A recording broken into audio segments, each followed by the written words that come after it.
8 características de quem conhece a Deus. Diga assim, 8 características de quem conhece a Deus. Vamos ver aqui então algumas características de quem conhece a Deus. Eu quero compartilhar com você, essa palavra para que você seja despertado e que haja luz e revelação no seu coração a respeito do homem e da mulher que nasceram de novo e que conhecem a Deus. Mas eu queria orar antes pela palavra. Baixe sua cabeça, feche seus olhos. Espírito Santo de Deus, obrigado por, ó Deus, ministrar tão poderosamente e de maneira viva sobre as nossas vidas nessa manhã. Mas eu oro agora, Espírito Santo, que o Senhor continue falando e ministrando os nossos corações através da palavra que vai ser compartilhada. Que haja revelação, que haja luz, que haja entendimento, que olhos sejam abertos hoje para a glória do seu nome. Que os meus irmãos sejam tocados e sejam marcados pela sua palavra em o nome de Jesus. Você pode dizer amém? Amém. Você sabe, irmãos, tem muita gente que diz conhecer a Deus. Mas aqui nós vamos compartilhar alguns versículos e alguns textos, principalmente pelo apóstolo João, escritos pelo apóstolo João, de pessoas que realmente tiveram experiência e que conhecem a Deus. Amém? Vou dar as boas-vindas aqui também para o Robson Filho e a Marina. Que bom ter vocês aqui, viu, Robinho? Bem-vindos. Tem alguns dias que a gente não se via. Que bom te ver. Sinta-se em casa. Primeiro eu queria ler com vocês 1 João capítulo 2, versículo 3. 1 João capítulo 2, versículo 3.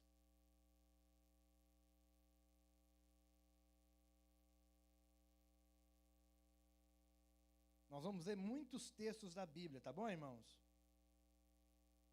E eu gostaria que você nos acompanhasse. Ele diz o seguinte: ora, sabemos que o temos conhecido por isto. Por isto, ele vai dizer.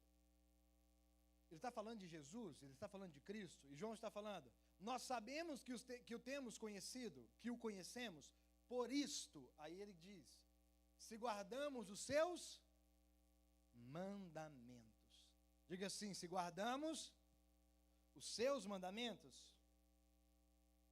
Mas esse mandamento aqui, irmãos, não é o mandamento da lei de Moisés. Esses mandamentos que João está falando aqui, não é os mandamentos do Antigo Testamento. É outro mandamento, outros mandamentos. Ele continua dizendo, versículo 4. Aquele que diz eu conheço e não guarda os seus mandamentos é mentiroso e nele não está a verdade. Aquele diz que conhece o Senhor, mas não guarda os seus mandamentos, está mentindo, e nele não está a verdade. Próximo.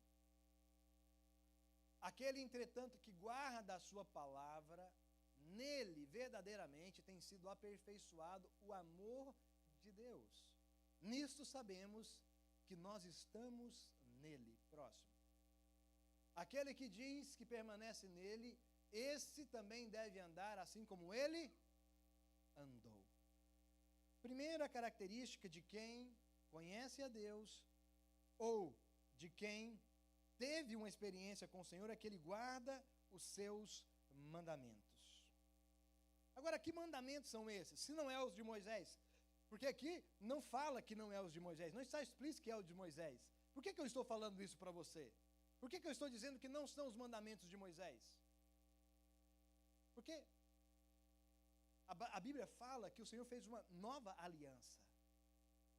A Bíblia fala que Jesus, pela ocasião da sua morte e pela ocasião da última ceia, ele diz, uma nova aliança é feita com vocês. E essa aliança é feita através do meu corpo e do meu sangue, que vai ser derramado por vós, que é derramado por vós. Uma nova aliança faço com vocês.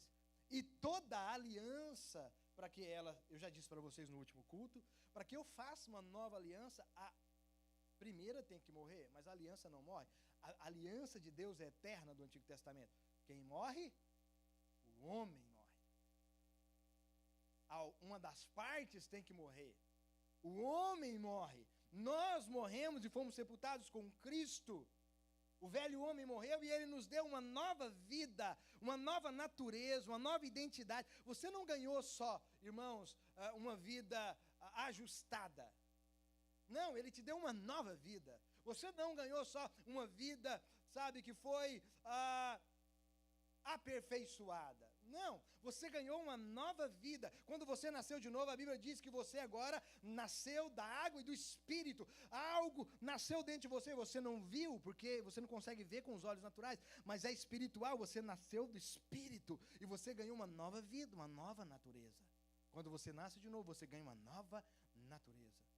E essa nova vida agora vai viver em uma nova lei, que é a lei do Espírito e da vida. Romanos capítulo 8, versículo 1 e 2. A lei do Espírito e da vida. Que lei é essa que João está falando então? A nova lei, a lei do Espírito e da vida. Lá em João capítulo 13, versículo 34. João 13, 34.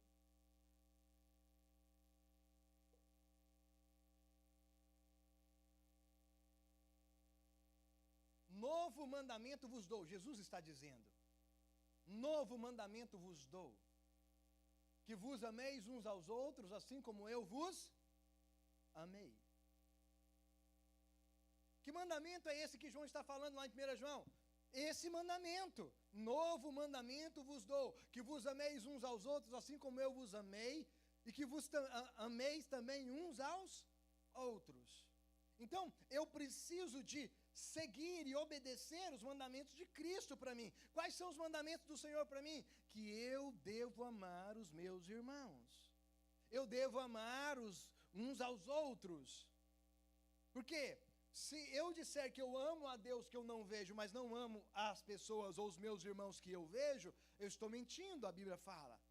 Eu preciso de amar os meus irmãos. Então, primeira característica de quem conhece a Deus é que ele guarda o seu mandamento, os seus mandamentos. Novo mandamento vos dou, que ameis uns aos outros como eu vos amei. Agora, como ele te amou? Como que ele nos amou? Saúde. Lécio. Eu amo espirrar, vocês, eu amo. Eu sei que tem gente que não gosta, mas eu gosto de espirrar, porque dá uma sensação de prazer, assim, depois que você espirra.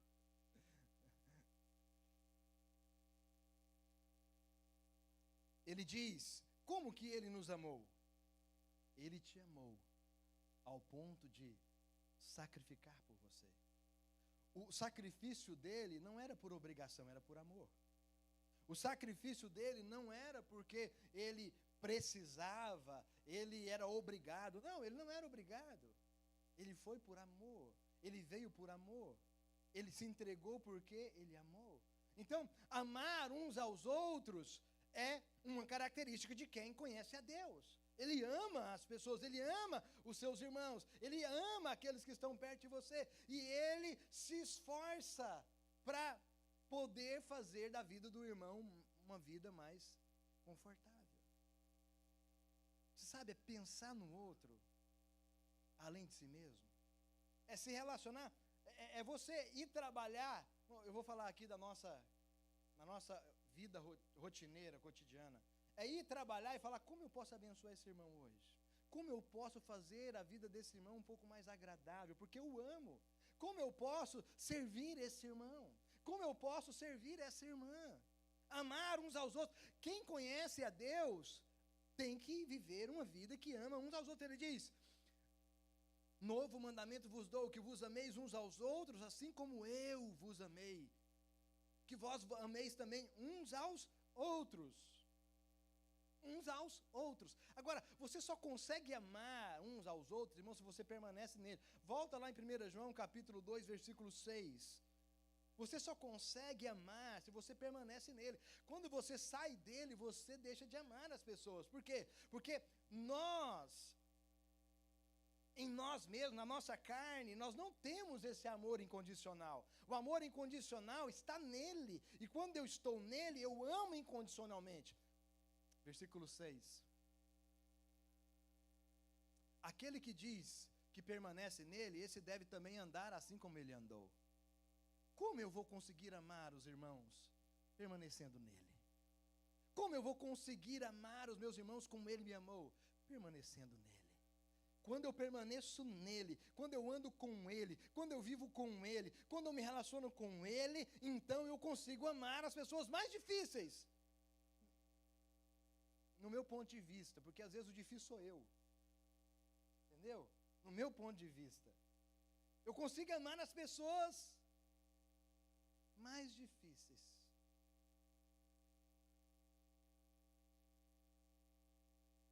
Você sabe, irmãos, eu falei para os irmãos no culto passado que nós vivemos numa época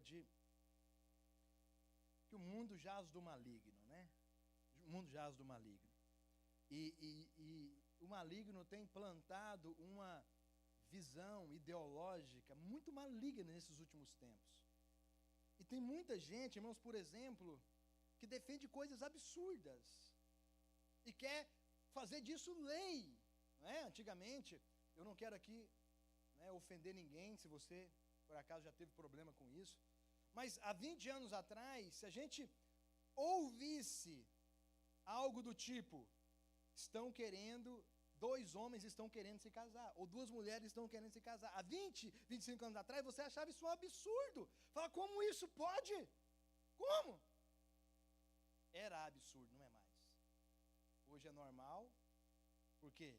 Porque eles normalizaram aquilo que era normal. Mas existe uma agenda muito maligna para normalizar coisas muito piores.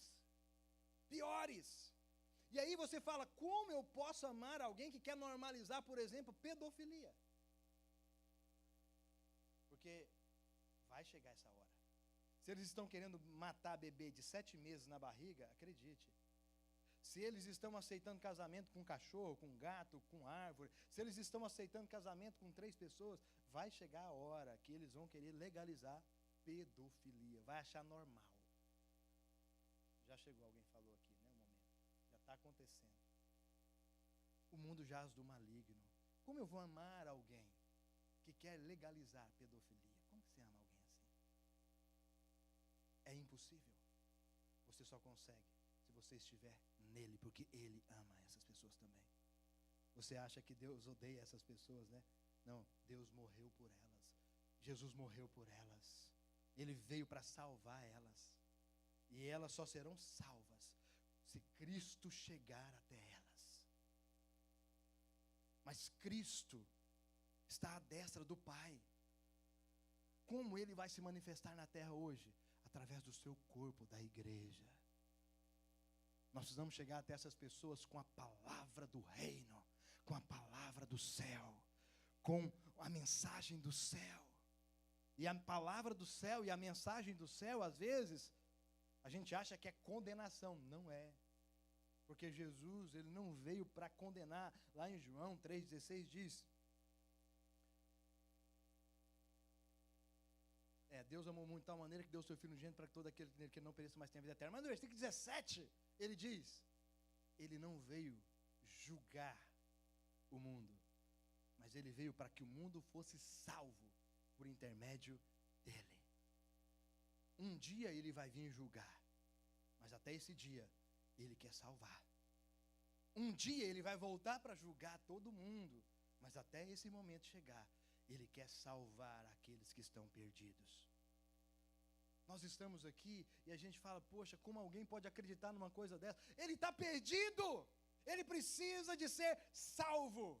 Mas ele só vai ser salvo se nós entendermos que o Senhor nos chamou para amar as pessoas mais difíceis de ser amadas. Mas eu não posso fazer isso, pastor, eu não consigo fazer isso, pastor. Eu sei que você não consegue, naturalmente não. Mas se você estiver nele, andando com ele, nos caminhos que ele andou, se você for um com ele, você vai conseguir fazer isso.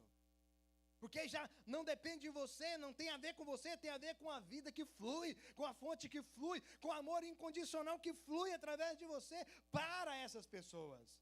E isso é transformador. Quantos estão comigo de amém? Segunda característica de alguém que conhece a Deus é ser muito similar a essa, né? Se nós amamos o nosso irmão. 1 João 2,7. 1 João 2,7. até o versículo 11. Amados, não vos escrevo mandamento novo, senão mandamento antigo, o qual desde o princípio tivestes. Esse mandamento antigo é a palavra que ouvistes. Todavia vos escrevo novo mandamento, aquilo que é verdadeiro nele e em vós, porque as trevas se vão dissipando e a verdadeira luz já brilha. Aquele que diz estar na luz e odeia seu irmão, até agora está nas trevas. Se nós dizemos que conhecemos o Senhor, que tivemos experiência com o Senhor, mas nós odiamos o nosso irmão, a Bíblia fala que nós não estamos na luz, nós estamos nas trevas.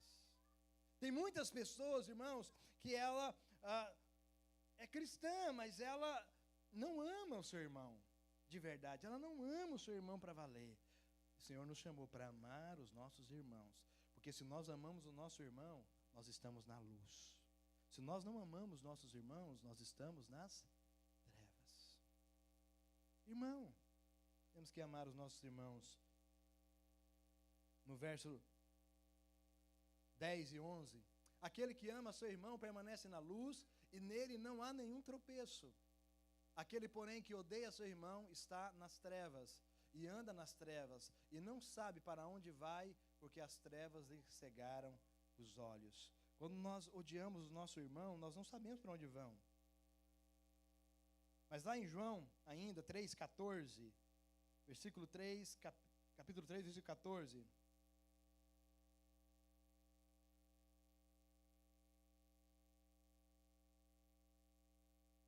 Nós sabemos que já passamos da morte para a vida, porque amamos os irmãos. Aquele que não ama permanece na morte. Então, não é um amor, irmãos, forçado, natural. É um amor que vai fluir de um relacionamento com o Senhor Jesus. Irmãos, quando você é tomado pela palavra, pela revelação do Evangelho, você começa a amar as pessoas que você antes odiava, sabia? Você consegue passar a amar pessoas que antes você odiava. Eu me lembro que eu tive uma experiência forte com Deus, muito forte com Deus. Naquela experiência, tinha uma pessoa da minha família que eu tinha muito problema com ela, emocional. Então eu queria ver, né, ela nem pintada de ouro na minha frente. E era uma pessoa muito próxima da minha vida no passado. Mas eu tive uma experiência com Deus, eu tive uma experiência com o Senhor tão forte, e Ele se revelou para mim de maneira tão poderosa, o amor dEle foi derramado no meu coração de maneira tão poderosa, que eu não consegui mais não manifestar amor para aquela pessoa. Mas primeiro eu fui inundado do amor de Deus. Sabe como que você consegue amar as pessoas? Quando você se abre e se deixa ser inundado pelo amor de Deus. Quando o amor do Pai inunda você, inunda seu coração, aí você consegue derramar desse amor para as pessoas mais difíceis. Porque aí você percebe que você era uma pessoa muito difícil também e foi amada. Você era uma pessoa terrível e foi amada. O problema é que às vezes a gente acha que a gente é bom demais, né? A gente é aquele devedor.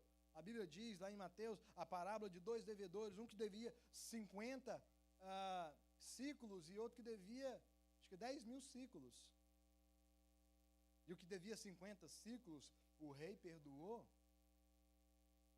Desculpa, o que devia 10.000 ciclos, o rei perdoou e deixou ele embora. Quando ele saiu do palácio, encontrou um homem que devia 50 para ele, ele pegou no colarinho e falou: se você não me pagar, eu mando você para a cadeia. E aí o rei, sabendo disso, chamou os dois, aliás, chamou aquele que ele tinha perdoado de 10.000 ciclos e falou: por que você não agiu como eu agi com você? Por que você... Aí ele diz: não, mas é porque eu sou bom. Eu estou aqui contextualizando a história. É porque, na verdade, eu sou bom. E o meu coração era de pagar, eu queria pagar.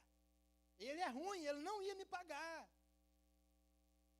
Você sabe, quando nós entendemos o quanto fomos perdoados, a gente olha para os outros com um olhar de graça e a gente consegue derramar amor na vida das pessoas. Você só consegue derramar daquilo que você foi cheio. Mas você precisa ser cheio desse amor. Você precisa ser cheio desse amor, da revelação desse amor. Você entende? Diga amém. Então essa é a segunda característica, amar os irmãos. Terceira, se nós não amamos o mundo, Lá em João 2,15. 2,15. Até o 17.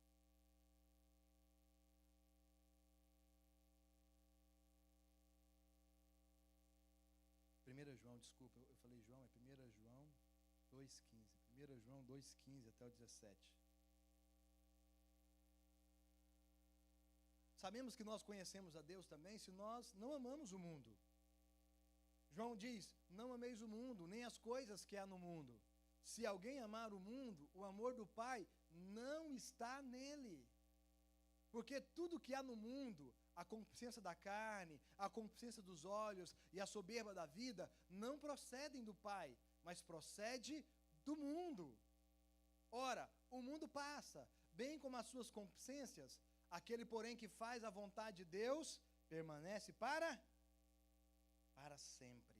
A palavra mundo, usado aqui no original, significa cosmos. Cosmos pode significar três coisas. Pode significar o mundo material ou sistema criado por Deus, todo mundo que Deus criou como matéria. Cosmos pode significar a raça humana que foi caída e corrompida por Satanás. Pode também, em algumas palavras, em algumas passagens da Bíblia, significar essa raça humana caída.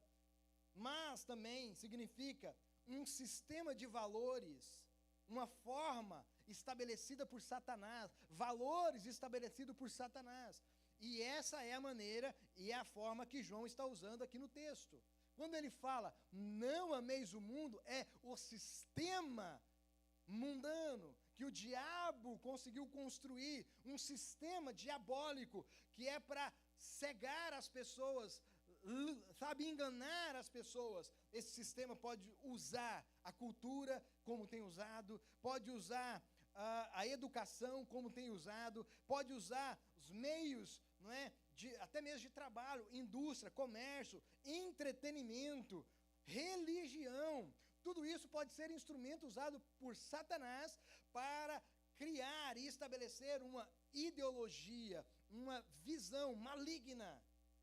E às vezes a gente acha que não, é tudo natural. Não, não é natural. Não é natural. Tem muitas coisas que estão acontecendo, irmãos, que são, na verdade, uma mente pensante por trás disso, um sistema que está sendo construído, um sistema que está sendo plantado nessa geração. E nós precisamos resistir a isso. Não podemos amar a isso, amar essas coisas.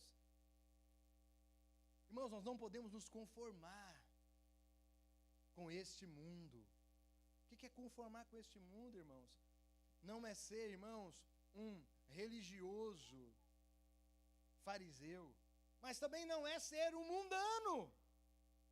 Tem gente que fala, não, pastor, eu não sou careta, eu não sou religioso fariseu, né, eu sou descolado. Não, você é mundano. Tem gente que é mundano. Ele está completamente envolvido por um sistema mundano, de pecado, de valores errados, de padrões errados, de princípios errados, de verdades que ele conseguiu acreditar, mas que são contra a palavra de Deus. Alguém conseguiu enganar ele com esses valores, está errado.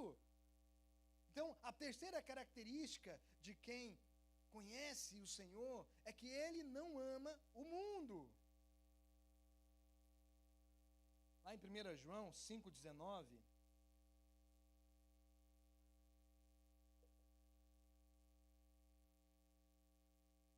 sabemos que somos de Deus e que o mundo inteiro jaz do maligno. Irmãos, João disse, nós somos de Deus, mas o mundo inteiro jaz no maligno. Nós que conhecemos o Senhor, nascemos de novo, conhecemos a Cristo e entregamos a nossa vida para Ele, nós somos do Pai, nós somos de Deus, mas o mundo inteiro jaz do maligno. Irmãos, se naquela época já tinha uma visão maligna de mundo, imagine hoje. Hoje o negócio está desproporcional e nós precisamos de guardar tanto a nossa mente, quanto o nosso coração, quanto os nossos filhos e as nossas casas. Nossos filhos precisam de instrução verdadeira da palavra de Deus, porque senão eles vão ser completamente envolvidos por um sistema. Irmãos, quantos jovens apaixonados por Jesus eu vi desviar depois que entrou para a faculdade? Eu vi se perder, se encher de filosofias vãs, acreditar em filosofias vãs. Por quê? Porque lá tem um exército preparado para enganar, se possível, os eleitos de Deus. Lá tem um exército preparado por Satanás, por uma ideologia, por pensantes, mentes pensantes muito inteligentes. Eles são muito inteligentes, irmãos, mas é uma inteligência mundana, natural, carnal. Muitos, eu vi, amigos meus se perderam. Como eu vi também muitos entrando lá e fazendo a diferença, sendo sal, sendo luz, sabe, manifestando a glória de Deus. Mas a gente precisa treinar nossos filhos. Primeiro precisamos de conhecer. Primeiro precisamos nos encher da verdade da palavra, para nós ensinarmos e instruirmos os nossos filhos. Quantos estão comigo? Diga amém. Como podemos vencer o mundo, pastor? Amando ao Senhor e a sua palavra. Amando o Senhor e a sua palavra. Quando nós amamos a palavra, quando nós amamos o Senhor, quando nós amamos o reino, quando nós amamos as coisas do reino, irmãos, o nosso coração se enche, e a gente se blinda, e a gente se guarda, amando a palavra e amando o Senhor.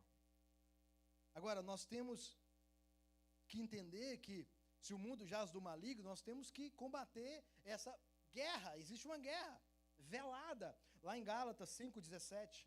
Gálatas 5,17. Existem três coisas que nós precisamos de combater como cristãos, porque a carne milita contra o espírito e o espírito contra a, diga assim, carne. Dá um beliscão em você, fala, isso é carne. Mas essa carne aqui não é tudo. Existem desejos que vocês não vê. Existem sentimentos que você não vê. Existem sensações que você não vê, que é carne. Faz parte da carne.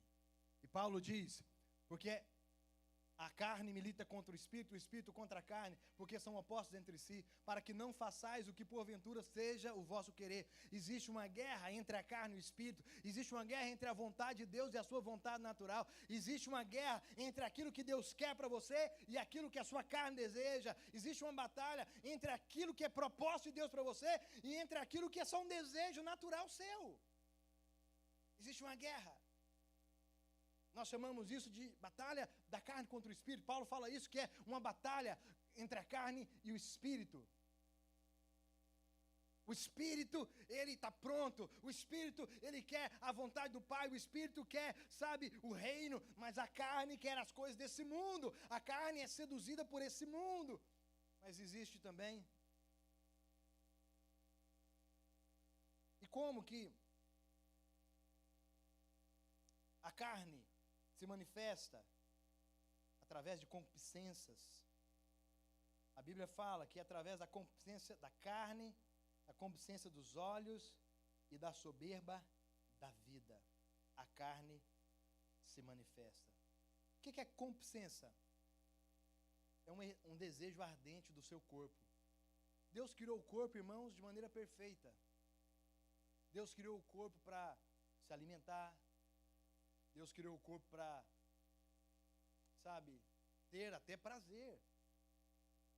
Deus criou o sexo, por exemplo. Mas o que é concupiscência? É quando isso é distorcido, deturpado. É quando o sexo que Deus criou para ser usado de maneira santa, perfeita, prazerosa, dá lugar à sensualidade, prostituição, pornografias, sexo bestiais. Foi criado de maneira perfeita, Deus criou, mas está sendo usado de maneira errada. Comer é instinto de sobrevivência. Por que você come? Primeiro porque você gosta, mas você precisa viver. Você precisa se alimentar para continuar vivo. Mas a comida virou glutonaria. Come mais do que precisa, mais do que necessita. Sabe? É escravo da comida. Tem muita gente que é escravo da comida, irmãos. Ele não consegue ficar sem comer. Ele é escravo, ele é refém da comida. Isso é carne, ele é escravo da carne. Meu irmão, uma vez que me procurou, falou: pastor, eu não consigo jejuar, pastor, eu já tentei dar dor de cabeça. Eu falei: bem-vindo, me dá dor de cabeça todo jejum. Dá dor de cabeça em todo mundo, que é normal. Por isso que é jejum. Dá dor de cabeça, dá náusea, você fica irritado, começa a acontecer umas coisas estranhas com você quando está jejuando. Bem-vindo, é assim mesmo, é matar a carne. Existe uma guerra que está acontecendo, existe uma batalha. Jejum é uma guerra da carne contra o espírito. A carne, ela grita dentro de você. Já viu? Irmão, tem dia que o negócio vira uma reclamação alta aqui dentro. Alta, as pessoas, eu fico até com vergonha de quem está perto de mim. Porque o negócio é alto, a reclamação, ela grita. Ele chega, se contorce, ele fala: vamos ver se você vai aguentar, eu vou te esmagar aqui. E eu falo: fica quieto, estômago. Você sabe, existe uma guerra da carne contra o espírito, não tem jeito. Quando você deseja de forma exagerada algumas coisas, sabe? Desejar coisas não é errado, mas quando você deseja de forma exagerada, sabe? Você quer passar por cima dos outros, você faz coisas erradas para alcançar aquilo, está errado. Desejo da carne. Concupiscência dos olhos. A concupiscência dos olhos, irmãos, é, sabe, um desejo ardente da alma. É você desejar coisas, sabe? Não é pecado comer pizza, mas às vezes a concupiscência dos olhos, você está de jejum e fica desejando a pizza o tempo todo. Você já tem a sua mulher e fica olhando para outras. Isso é concupiscência dos olhos. Você já tem o seu carro e fica desejando outros do irmão. Isso é concupiscência dos olhos também. Não é errado você querer ter um carro melhor, mas cuidado você não entrar no pecado, sabe, da concupiscência dos seus olhos e desejar coisas que você está entrando em um caminho, em um lugar de perigoso, de carnal, de carnalidade. E aí tem gente que é pior, ele não deseja o dos outros, ele deseja que os outros percam o que ele tem para ficar igual a ele. Perca a empresa, perca o trabalho, perca o dinheiro. E aí quando o irmão fala: rapaz, está tão difícil para mim, estou sem trabalhar um mês. Fala, aí por dentro ele fala: glória a Deus, até ele. Achei que era só eu. Ele se alegra porque ele deseja que o outro perca. Carnalidade. Carnalidade. Essa semana eu estava numa reunião e um dos irmãos falou que um irmão da igreja lá se levantou para dar uma oferta. Mandou lá para Goiânia, na época da pandemia. Lembra quando estava na pandemia? Mandou uma oferta para Goiânia, eu acho, para ajudar a pagar salário de pastor. R$1 milhão. Um irmão daqui, dos Estados Unidos, crente da videira. Pode ter sido dessa igreja aqui, porque essa igreja é próspera. Não falou o nome do irmão, não. E aí, qual que é o nosso desejo? Qual que é a sensação na hora? Fala: rapaz, por que esse irmão não mandou para mim uma ofertinha? É natural. A gente começa a olhar com os olhos, né, carnais. Mas na hora o Espírito Santo falou comigo. E eu repreendi esse sentimento e falei: eu quero um dia ser como esse irmão, tão próximo, que eu vou dar $1 milhão de reais para abençoar pastores na obra. Pode ser de dólar, é melhor, né? $1 milhão. Você vai ter aquilo que você deseja, irmão. Você vai ter aquilo que você sonha, você vai ter aquilo que você espera em Deus. Você não vai ter nada que você não deseja. Não vai. Mas se você desejar, você vai ter. E na hora eu falei: Senhor, eu quero ser como esse irmão. Senhor, me prospera. Eu quero poder um dia pegar na minha conta e falar: eu vou dar $1 milhão para ajudar pastores, pagar salário de pastor, de obreiro, missionário, mandar para onde for necessário, que estiver precisando. Mas qual que é a tendência na hora? Fala: por que esse irmão não está na minha igreja? Por que esse irmão não ofertou? Estou na campanha do prédio. Por que ele não aparece agora? Mas é muito melhor você ter um coração espiritual. Amém? Porque senão a gente vive desejando o que é errado. Você precisa de desejar Deus me prospera. Deus me faz mais próximo. Senhor, eu quero. Agora, vou perder tempo demais aqui não, senão tem muito assunto para falar. E a soberba da vida. O que é a soberba da vida, irmãos? Orgulho, ostentação, exibição de coisas materiais. Sabe, tem gente que gosta de exibir, gosta de ostentar, gosta de aparecer.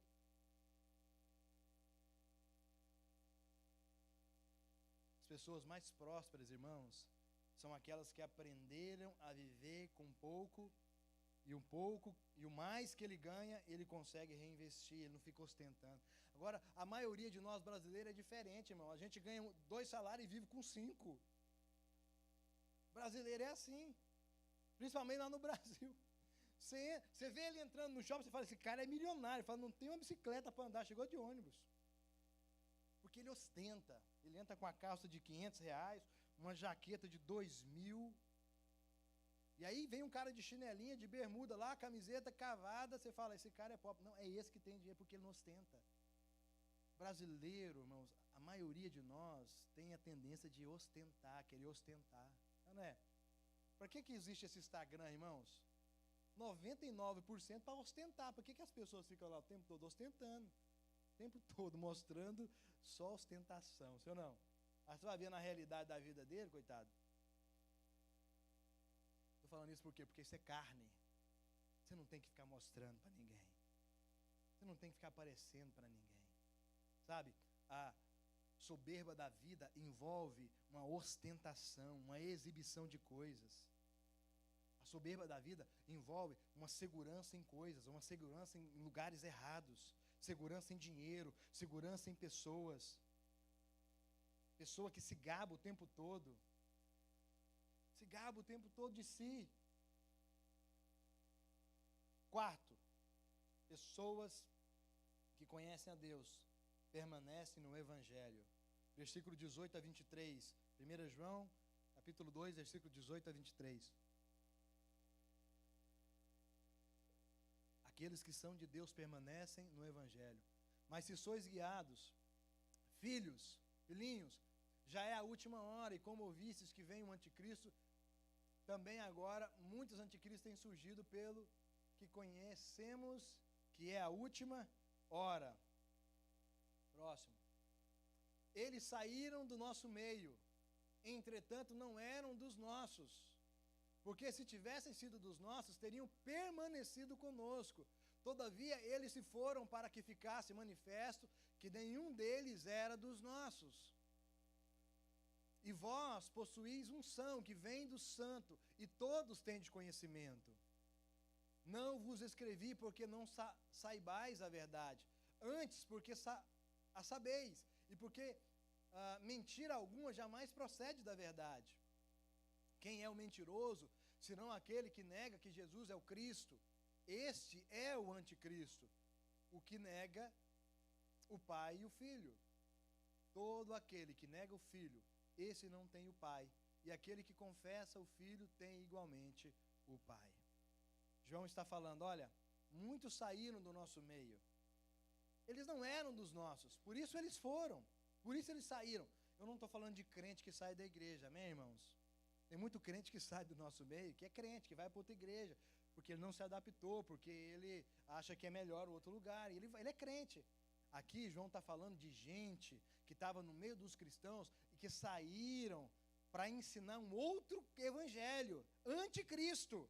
Ele fala, esses não são dos nossos, esses nunca foram dos nossos. Então, quem permanece no evangelho conhece a Deus. Quem permanece na palavra conhece a Deus. Quem permanece no ensino conhece a Deus. Aquele que não permanece é porque não conheceu a Deus, nunca conheceu o Senhor. Quantos estão comigo? Diga amém. Eu já vi gente, irmão, saindo da igreja e entrando para outros ensinos completamente antibíblicos. Esse nunca nasceu de novo. Esse nunca conheceu a Deus. Quem conhece a Deus permanece no evangelho, na palavra. Quinto, se praticamos a justiça, versículo 28 e 29 diz, do mesmo texto aí, 28 e 29, Mateus. Filhinhos, agora pois permanecei nele, para que quando ele se manifestar, tenhamos confiança e dele não nos afastemos envergonhados na sua vinda. Se sabeis que ele é justo, reconhecei também que todo aquele que pratica a justiça é nascido dele. Quem permanece, quem conhece a Deus, pratica a justiça. Pratica a justiça. Sabe, é justo. ele não é injusto. A prática da justiça é resultado de alguém que nasceu de novo. Alguém que não pratica justiça, talvez não nasceu de novo, não conhece a Deus. Agora, praticar justiça não é fazer uma boa obra, eventualmente. Não é ter um bom comportamento. Justiça é aquilo que se manifesta em nós sem você premeditar. É a sua natureza. É a sua natureza. Mateus 7,16 diz: pelos seus frutos os conhecereis. Colhem-se porventura uvas dos espinheiros ou figo dos abrolhos? Assim toda árvore boa produz bons frutos, porém a árvore má produz frutos maus. Não pode a árvore boa produzir frutos maus, nem a árvore má produzir frutos bons. Todavia, toda árvore que não produz bom fruto é cortada e lançada ao fogo. Assim, pois, pelos seus frutos o conhecereis. Praticar a justiça não é só ter um bom comportamento, não é só fazer algumas coisas boas de vez em quando, não. Praticar a justiça é um estilo de vida. É natural, é a sua natureza, é fruto, sabe? São frutos que fluem em você. Você é alguém que pratica justiça, alguém que é justo, alguém que é coerente, alguém que, sabe, ama de maneira espiritual e cristã de verdade. 6. Se a si mesmo se purifica. Capítulo 3, versículo 1 a 3. Fala assim comigo: quem conhece a Deus, pratica essas coisas. Guarde os seus mandamentos. Ama o seu irmão. Não ama o mundo. 4. Permanece no Evangelho. Pratica a justiça. E 6, a si mesmo se purifica. Diga: a si mesmo se purifica. Olha o que João diz. João, capítulo 3, versículo 1. 1 João, capítulo 3, versículo 1 a 3.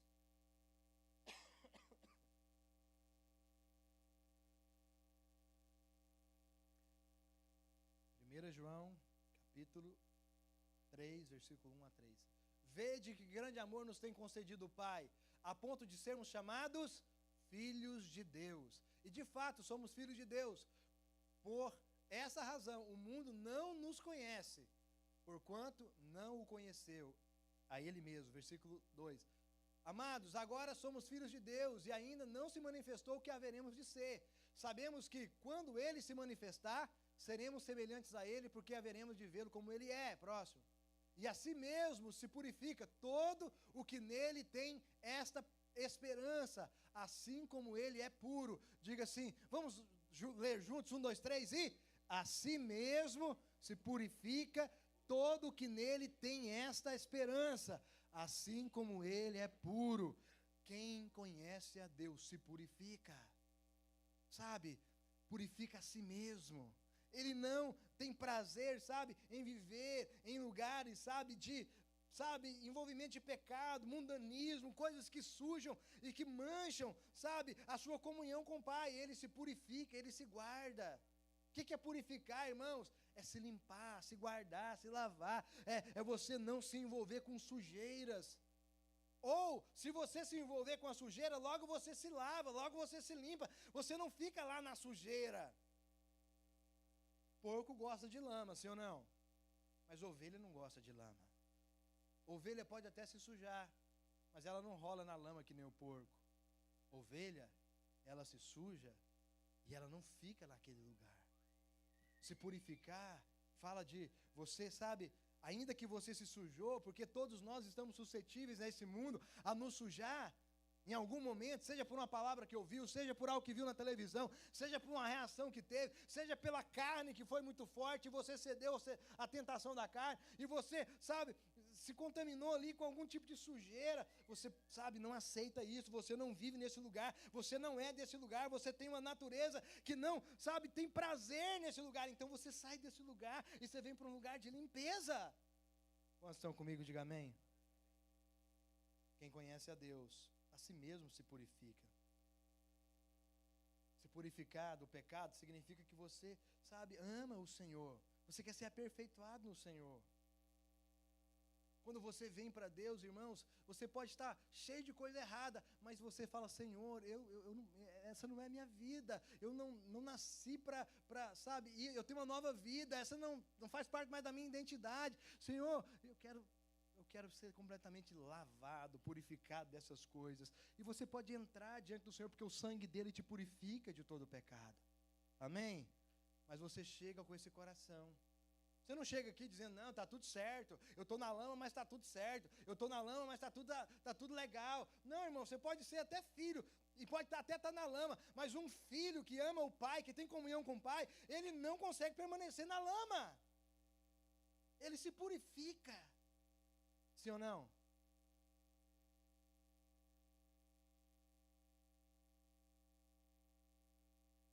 João 3:3. 1 João 3:3.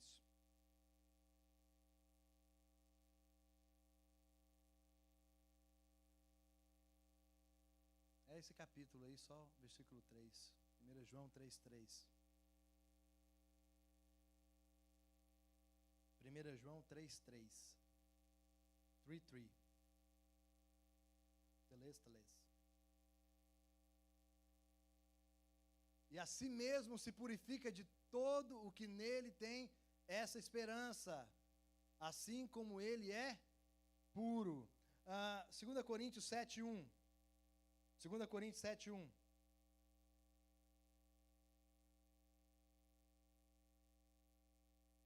Tendo, pois, amados, tais promessas, purifiquemo-nos de toda impureza, tanto da carne como do espírito, aperfeiçoando a nossa santidade no temor de Deus. Diga assim, há uma purificação. Que purificação é essa, irmãos? É quando eu reconheço que eu errei com a minha esposa, eu reconheço que eu errei com o meu filho, eu reconheço que eu errei com o pai. Porque não é sobre errar com minha esposa, é errar com o pai. O pai me deu uma nova vida, o pai me deu uma nova natureza. Pode começar a tocar aí, Ramon. O pai me deu, e aí eu estou errando com meu pai, que me deu a oportunidade de glorificar e de ser como ele é. E eu não estou sendo, eu não estou usando dessa oportunidade, do privilégio de ter ele na minha vida e manifestar ele. Não estou usando disso.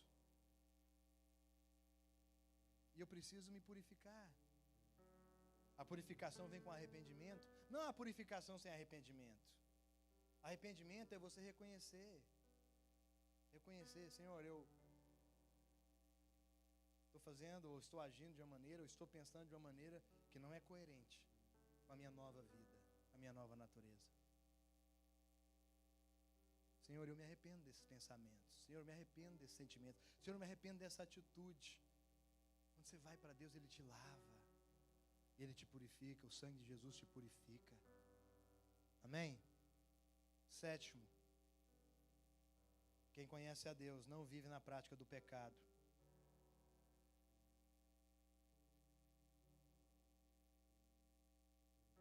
Versículo 4.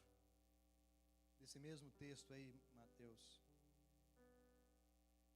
Muito grande é a minha fraqueza para convosco, e muito me glorio na vossa causa. Sinto-me grandemente confortado e transbordante de júbilo em toda a nossa tribulação. Você está em outro capítulo, não está em 1 João não. 1 João 3, 4. Todo aquele que pratica o pecado também transgride a lei, porque o pecado é transgressão da lei.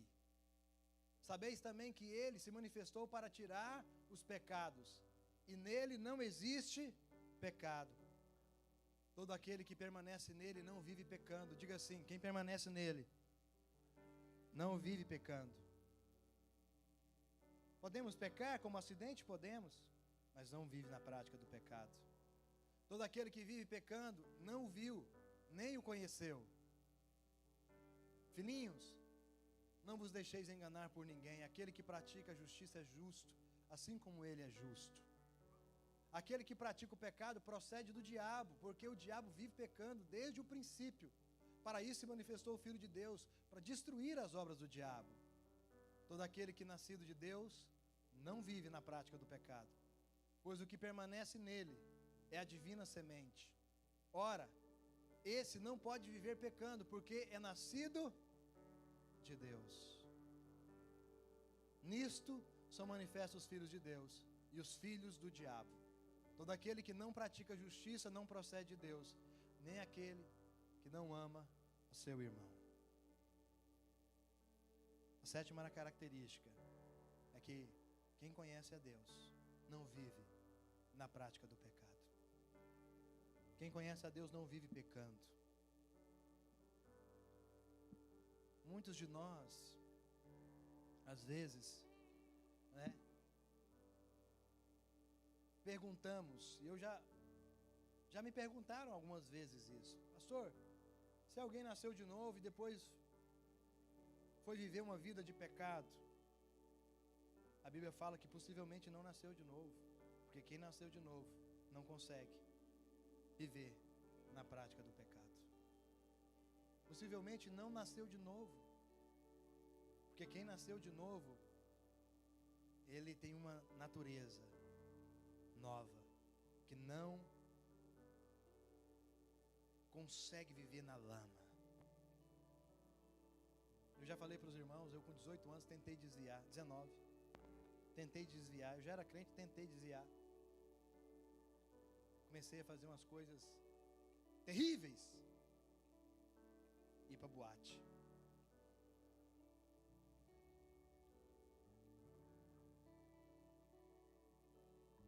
Ir para os bares com meus amigos, ficar até altas horas da noite no bar jogando sinuca. E eles me ofereciam umas bebidas lá, eu não bebia não, mas eu estava desviado ali. Estava ali fazendo o que, sabe?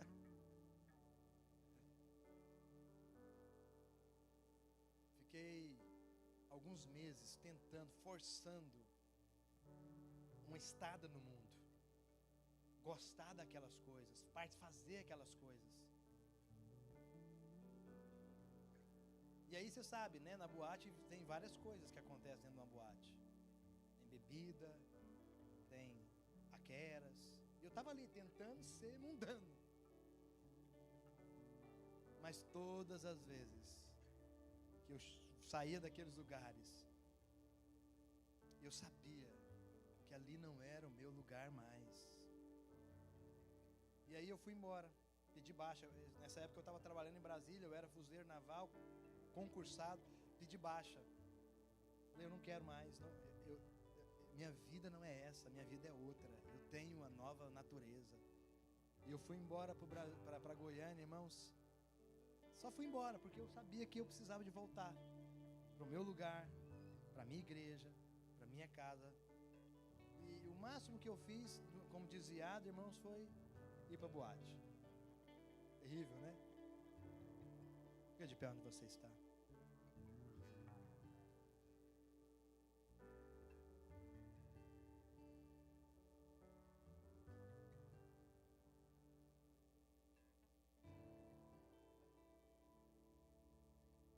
Aquele que é nascido de Deus não vive na prática do pecado. Ele não consegue viver na prática do pecado. Ele não pode viver na prática do pecado. Porque se ele vive na prática do pecado, ele precisa ser talvez evangelizado. Ele precisa ser, sabe, alguém precisa falar para ele: cara, você tem que nascer de novo. Porque quem nasceu de novo, ele ganhou uma vida extraordinária. Quem nasceu de novo ganhou uma nova natureza extraordinária.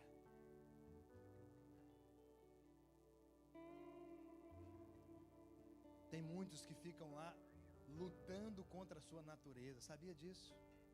É uma guerra, ele nunca tem paz de estar lá.